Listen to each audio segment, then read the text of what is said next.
Hey guys, welcome back to my channel, or welcome if it's your first time. I post fashion content, so if you are into that, please hit the subscribe button, and if you enjoyed this video, don't forget to leave a like. Today we're not talking about fashion though, we are talking about dry skin. So if you are interested to find out how I deal with that, then please keep on watching. Before I start the video, I just want to let you know that I'm not a dermatologist or a medical practitioner. I'm just someone who has dealt with eczema, dry skin for pretty much all my life. So I'm just sharing what I know worked for me, and I know there are a lot of people who can't access professional help, so hopefully this will help you. But if you can, please go see a dermatologist or anyone who has the knowledge on how to treat these conditions. So without any further ado, let's get started with the video.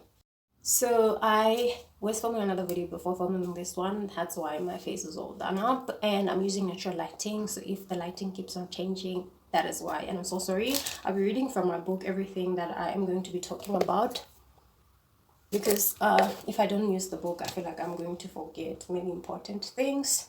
So let's start with the history. So I think I've had dry skin all my life. I just didn't have any flare-ups until 2018, and that was the first time ever. And how I dealt with that, I used aqua cream, and I just changed my bath routine. I think what triggered the flare-up was stress and me trying to change my bath routine, because when I was a child, I didn't care about any other things except having a hydrated and moisturized skin. So as I grew older, I wanted to maybe get like an even tone skin, get rid of stretch marks. So I changed products a lot, and I think that's what changed the whole thing, and I got a flare up from that. So I treated the whole thing within, like, I think 4 months. I think actually it took me 4 months to find out what I was dealing with, but once I knew what it was, it took me a week for the whole thing to clear up. So yeah, that is the brief history. Now moving on to the bath routine that you saw in the beginning, I literally just used 3 products. The tip that I can give you is, if you share a bathroom with other people, just make sure you clean it, because you don't want interference with other product that someone who doesn't have your condition uses, so that might cause inflammation or other things, or irritate your skin. So just make sure you do that. I use lukewarm water because extreme temperatures will irritate your skin.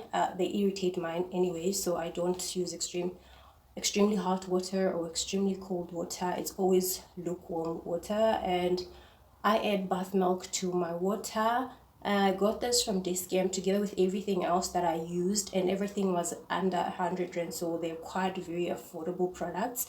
So I use that, and ever since I've incorporated this product in my bath routine, I find that my skin doesn't feel like the moisture is stripped off after bathing. It really moisturizes my skin. It feels soft, and honestly, I haven't had any issues after using this. I've just added a few drops. It has a milky consistency, and yeah, it doesn't smell like anything.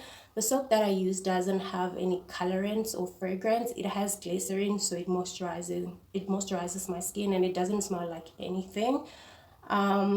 When I bought the cream that I'm using currently, I had a flare up, a psoriasis flare up, or at least I thought. I just had like dry patches that were reddish, and they used to itch a lot, so I thought it was psoriasis. So I bought a cream that has coal tar, and I have heard that it helps to prevent psoriasis, so I use that.